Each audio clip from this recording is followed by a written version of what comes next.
Inauguramos este terceiro episodio da serie de Historia do Tradicional con un grupo, de feito o primeiro da serie, pero non dubidedes en que farei moitos máis vídeos sobre grupos.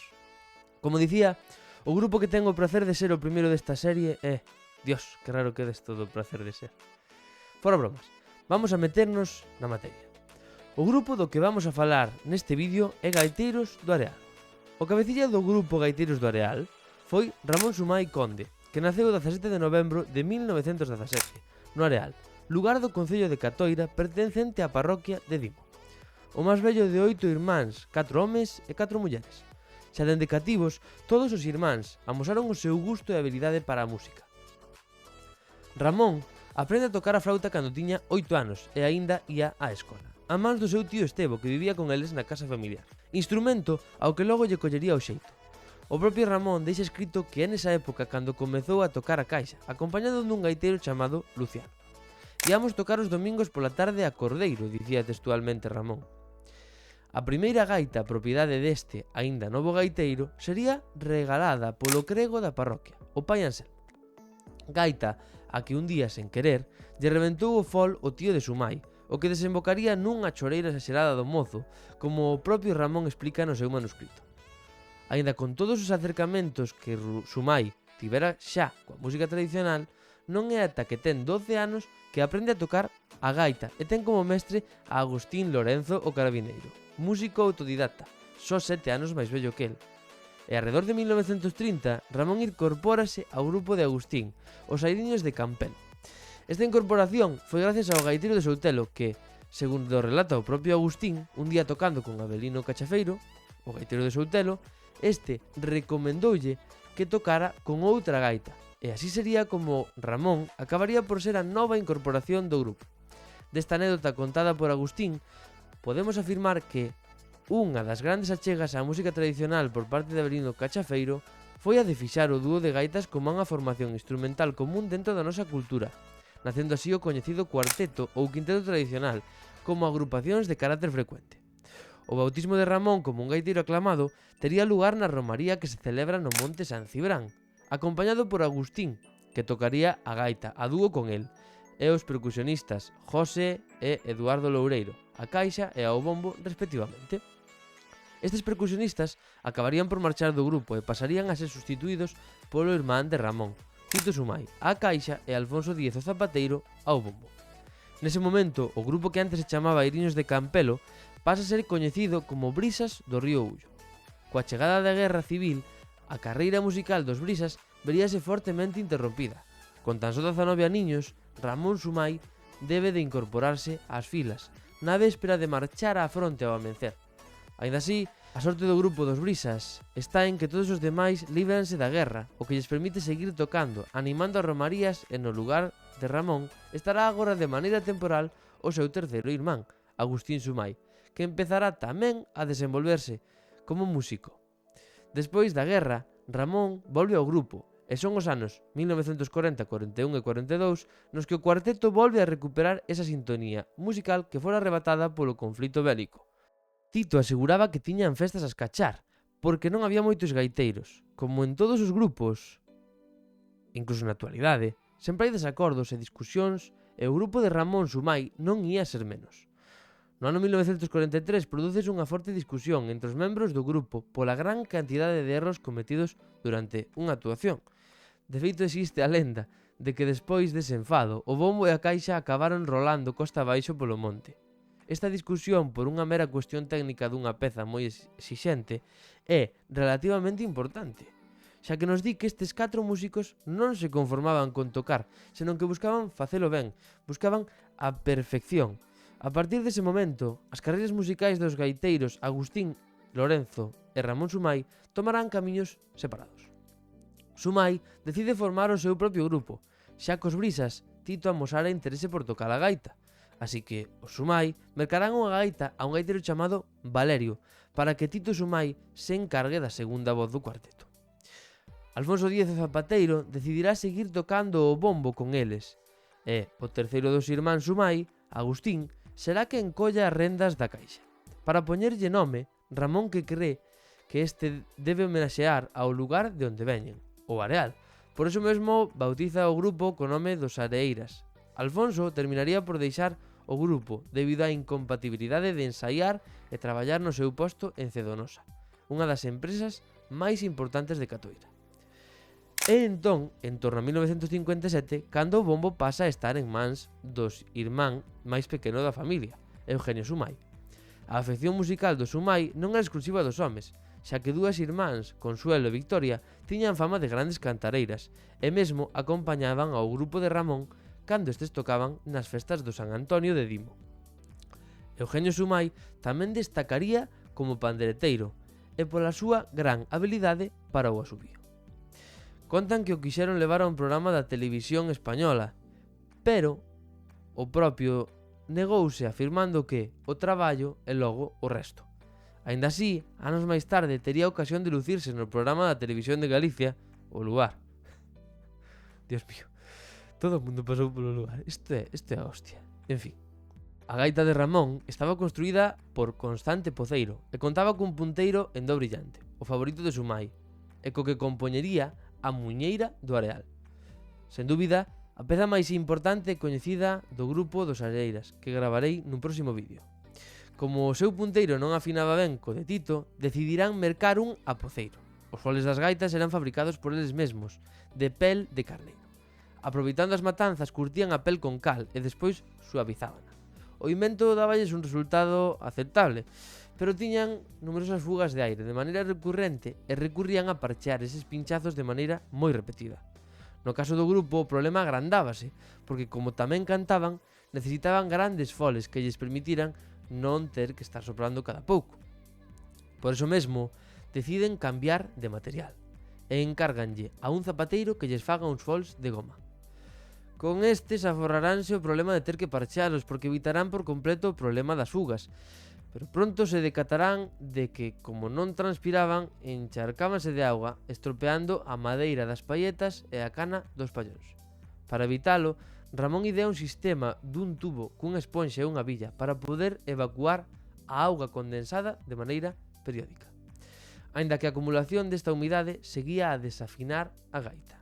Os instrumentos seguirán a darlles problemas, xa que durante unha boda en Catoira, Ramón encárgalle ao seu sobriño que lle traia a gaita da casa, pero que teña cuidado co punteiro, porque é moi delicado. Cando o sobriño volve, aparece co punteiro esgazado, e Ramón sofre un gran desgusto pola perda dese punteiro, o que estaba tan afeito. O fillo de Ponceiro faralles un novo punteiro, pero non terá a mesma afinación que os anteriores. Non paran de recorrer unha dúcia de artesáns en busca de gaitas que den entre sí, pero ningunha das opcións lles vai a convencer. A construción de instrumentos tradicionais na época tedes que entender que aínda era moi precaria e, polo tanto, era moi complexo conseguir dúas gaitas que afinaran e temperaran ben entre sí. Para iso o grupo aínda terá que esperar uns cantos aniños. No que se refire á percusión, os Areiras empregarán caixas de metal, algo moi común na época, se ven cunha sonoridade menos estridente do habitual. A primeira caixa mercarán nunha tenda de Zaragoza e, a pesar de que estaban moi contentos con ela, acabaron trocándoa por outra dunha banda de música, coa que coincidiron nunha festa. Anos máis tarde farían un gran avance, incorporando o tambor, o primeiro encargado ao artesán Manuel Calvo de Compostela, e anos máis tarde, alrededor dos anos 80, mercarían o tambor dos Alegres, un grupo de gaitas de Pontevedra co que coincidían a miúdo. No que aos bombos respecta, tiveron tres, un deles mercado a un músico de Ávalo e o último ao grupo dos Alegres, ao igual que o tambor. O bombo que queda fabricárono eles, ao igual que as baquetas e as mazas do tambor que tamén eran feitas por eles. Os instrumentos de percusión tamén lles darían moitos problemas, como por exemplo que se deshinchasen nun viaxe en coche por mor da humidade e tiveran que parar a estiralo de novo, e xa vos digo que isto é un marrón como unha catedral.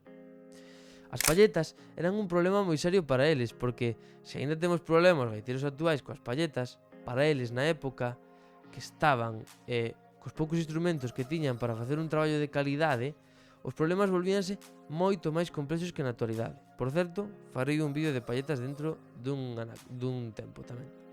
Terían problemas en todos os ámbitos, na dureza, na afinación, na compensación, no requinteo. Ao principio, Ramón amañábase facéndose el mesmo, pero logo comezarían a mercarllas a diferentes artesáns.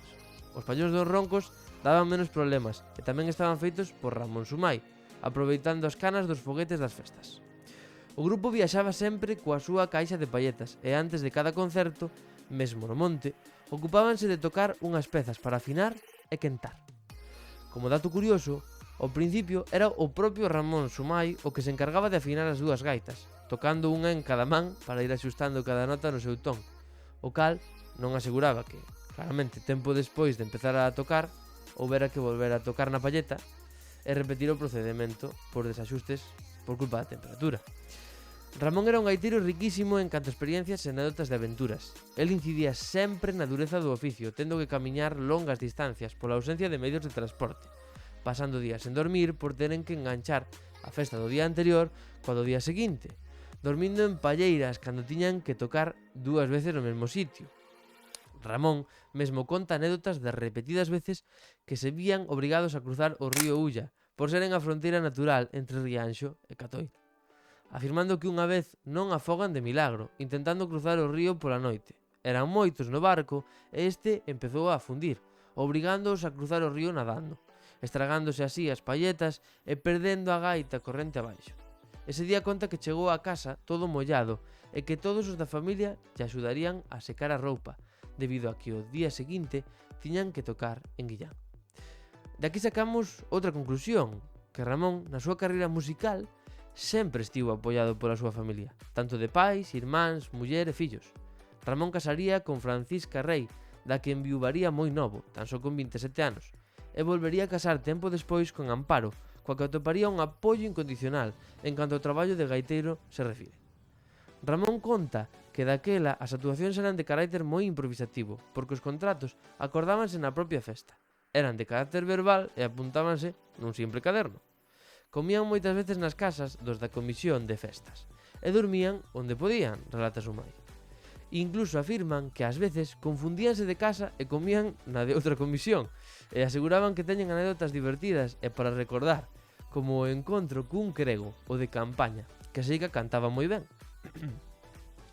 Nos anos 50 as cousas cambian para ben e o grupo comeza a crear un prestixio propio, o que provoca que a fama do cuarteto trascenda máis alá das fronteiras da comarca. Comezan entón as saídas de varios días.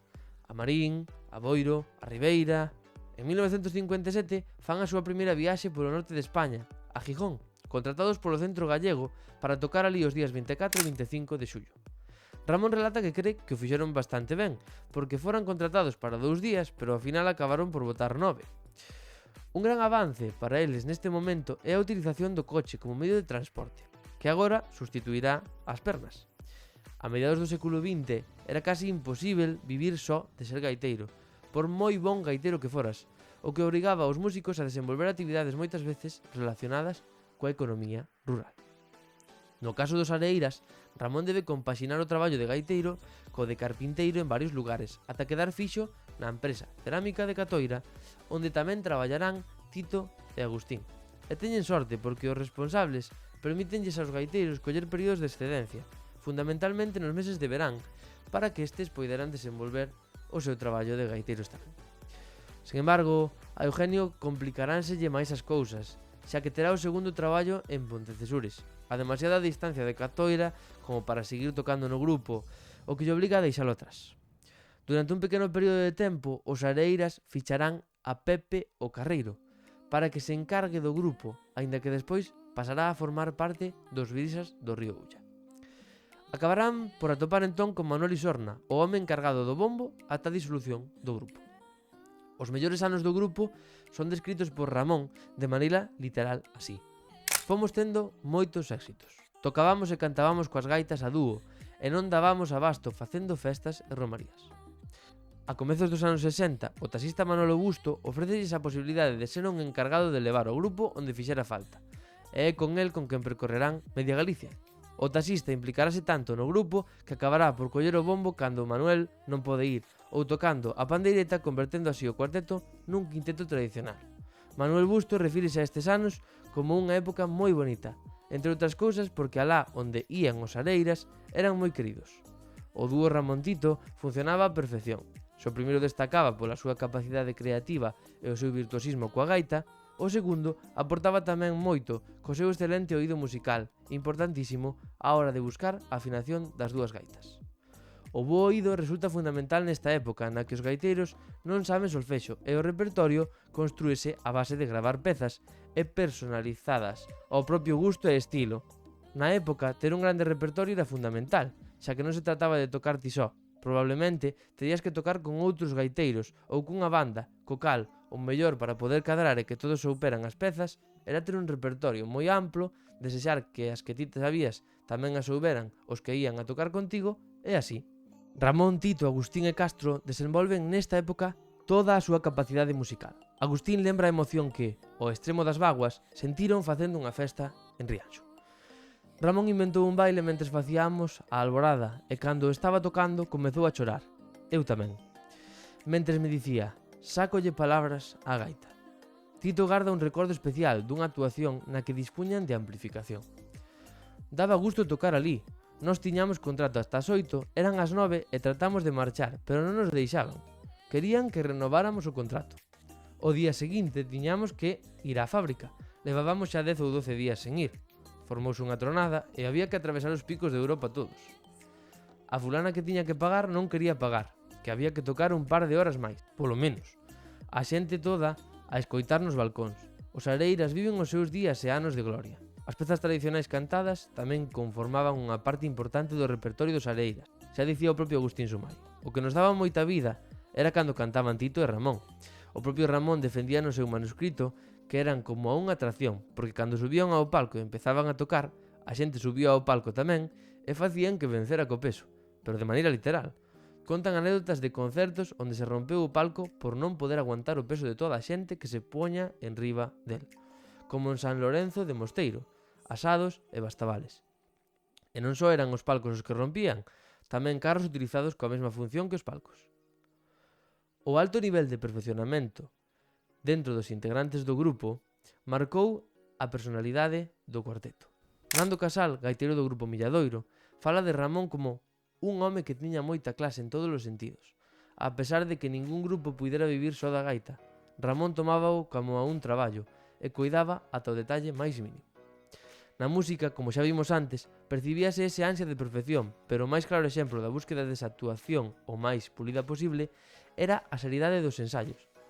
Fora do que é o son, todo o que engloba un cuarteto tradicional tiña que estar tamén moi cuidado, como por exemplo as vestimentas. Sempre ían ben vestidos, o xeito da época, camisa con colo de pico e mangas rematadas en puño, apretado, que se pechaba cun botón, chaleco de paniña negra e veludo negro de colo alto con lapelas en pico, polainas en paniña negra ou feltro adobiadas con pompóns, faixa vermella de algodón e pantalón ao principio por debaixo do nocello e con volantas, o que les chamaban roupa larga, e logo, máis adiante, máis curto e con cirolas.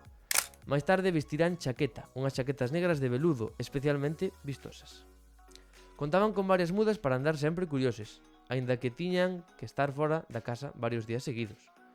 Nos anos 60, os areiras ampliarán as súas fronteiras, tocando no Baixo Miño, e na zona do Rosal. Tamén son moi reclamados a miúdo para tocar na Mariña Lucense. A boa relación con algúns grupos de danza permítenlles darse a coñecer en máis partes, fora de Galicia. Di Tito, a primeira vez que fomos a Madrid, quixemos ir mercar unhas cousas para afeitarnos, pero volvimos correndo para o hotel, que non entendíamos os semáforos. Viaxaron tamén a Barcelona, Portugal e numerosas veces á costa cántabra, onde tiveron moito éxito. A partir de 1962, os areiras teñen unha cita ineludible coa nova romaría vikinga de Catoira, que pouco tempo tardaría en se converter nunha das festas históricas máis afamadas de Galicia. Para que vos fagades unha idea, en 1963 cobran por esa actuación 450 pesetas, ou o que agora sería equivalente 2,70 euros. Eso claro, sen ter en conta que factores como a inflación. Aínda que o orzamento das festas superaba con pouco as 1000 pesetas, 6 euros, como vedes, bueno. Nas festas patronais de Catoira, o soldo dos areiras sobe ata 1300 pesetas, ou o que é o mesmo, 7,8 euros. A cifra non estaba mal comparando co que cobraba o grupo Os Maneiros, unhas 700 pesetas, 4,2 euros. Aínda que a banda de música de Vermes ou a Orquesta Nova Grassi xa cobraban 8.700 pesetas, 52,3 euros, e 5.000 pesetas, 30 euros respectivamente. Ramón tiña un cariño especial por estas festas, aínda que tiña tido algunha que outra discusión co daquela presidente da comisión, José Rei Moure, polo valor do seu caché. Para facervos unha idea mental, o libro de contas das festas amosaba que en 1931 o caché dos gaiteiros de Soutelo non superaba as 300 pesetas, ou o que é o mesmo, o €1,60. Nos anos 60 comezaban a se popularizar os chamados conxuntos ou orquestas, que terán un dobre efecto nos grupos de gaiteiros como o de Ramón.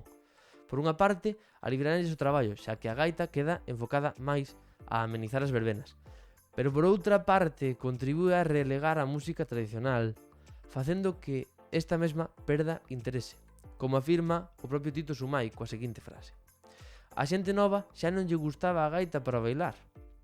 Os concursos de gaita son acontecementos que, de cando en vez, rompen a rutina das actuacións en festas e romarías, que lles axudan aos grupos dun nivel relativamente alto a ter un empuxe económico e mellorar a súa cotización. Os areiras acadarán premios en concursos de Santiago, Vigo, Lugo, Ponteareas e Padrón. Así a todo, Ramón e os seus compañeiros non eran moi partidarios dese tipo de eventos. Na época dos 80 e tras unha actuación na que o grupo se lle fai imposible afinar, adquiren outras gaitas do artesán Antón Corral. Gaitas coas que, por certo, quedarán increíblemente contentos e chegarán ao final das súas carreiras. Estas gaitas tamén introducían un elemento novo, que era a ronqueta, que quedaba moi ben nas pezas, pero non utilizaban moito debido ao aumento de esforzo físico que supoñía ter que soprar máis. Ten en conta que tamén nesta época xa eran moito máis maiores. Durante os anos 70 e 80, a improvisación que caracterizaba o grupo décadas atrás xa non servía para nada, e agora Ramón tiña xa un modelo de contrato e unha carta de presentación do grupo para a comisión de festas. Ademais, o caché é moito maior, tanto que o mesmo Ramón chega a afirmar que agora non saen tocar por menos de 5.000 pesos, 150 euros, e que ben barato que lle parecía. Ramón xubilase aos 63 anos e Tito aos 60. A gaita non entraba nos plans de xubilación, pero tempo despois Ramón sofre unha anxina de peito e vese obrigado a parar de tocar. Un duro golpe para quen, anos antes, viña de declarar: un bo gaiteiro non se xubila xamais, morre coa gaita entre mans. Estaba tan convencido que lle foi fiel a esa declaración. Construíu un trebello cunha pequena bomba para poder tocar na casa sen necesidade de facer esforzos físicos. Aínda que Ramón fai o posible porque o grupo non desapareza buscando un sustituto para a plaza que el se vía obligado a deixar, pero Tito non se sinte cómodo coa idea de tocar con alguén que non seña o seu irmán. Así que, despois de 43 anos facendo música por toda España adiante, levando a música tradicional a cada recuncho onde eran aceptados, o grupo desaparece en 1983 do programa de festas e romarías. Ramón pasará a dedicarse a dar clases de gaita e un dos seus alumnos formará un grupo tradicional que disporá de toda a axuda por parte de Ramón. Este alumno tamén lle gravará unha peza a Ramón para deixar legado da súa particular forma de tocar. Despois de 14 anos en tocar o instrumento, entre os membros do grupo no ano 2000 e con Castro Finado, reciben a invitación de Milladoiro a gravar con eles, reto que aceptarán. O propio Nando Casal explica o seguinte: tardamos moito en facelo e foi unha pena, pero ainda así quedamos sorprendidos do nivel co que sonaba. Unha frase que xa nos deixa entrever o alto nivel de calidade do grupo, aínda que levado moitísimo tempo sin ensayar. O resultado deste traballo, o disco Os Areiras, con 14 temas, 6 dos cales levaban a firma de Ramón. Muiños de Vento foi o grupo de 6 novos gaiteiros rexidos por Ramón, que estivo activo ata 1993, aínda que non deixarían o instrumento relegado por completo e seguirían a tocalo de xeito individual. Tempo despois, volverían a reunirse con outros gaiteiros como Nando Casal e Xosé Vicente Ferreirós para tocar un par de pezas do repertorio dos Areiras. Pero desta volta, as gaitas non eran indicativo de festa, senón que choraban. Choraban a perda de Ramón Sumai, superado pola enfermidade o 13 de xuño de 2003. Como xa vos avisei no anterior vídeo, que se non o vistes, deixovolo por aquí ou aquí arriba, non sei exactamente por onde, un vídeo máis largo do normal que homenexea a un grupo tan importante como foron os Areiras de Catoira, que significaron moitas máis cousas para a nosa cultura tradicional do que nun principio puidera parecer. Toda a información fora extraída dun maravilloso libro da man de Xosé Manuel Navia e Francisco Javier García, titulado Gaiteiros do Areal de Edicións do Cumio. Deixo vos o enlace de compra na descripción por se estiverades interesados. Non é para nada caro para todo o que ofrece, xa vos lo digo. Ademais de todo, o apartado de investigación reflectido neste libro tamén se recolle un CD con grabacións orixinais, un apéndice bastante amplo das partituras que conformaban o repertorio do grupo e unha ampla biblioteca de fotos, algunhas das cales vístedes ao longo do vídeo. Nada máis, un saúdo a todos, se vos gustou, suscribídevos e dade ao like e vémonos no seguinte. Abudiño.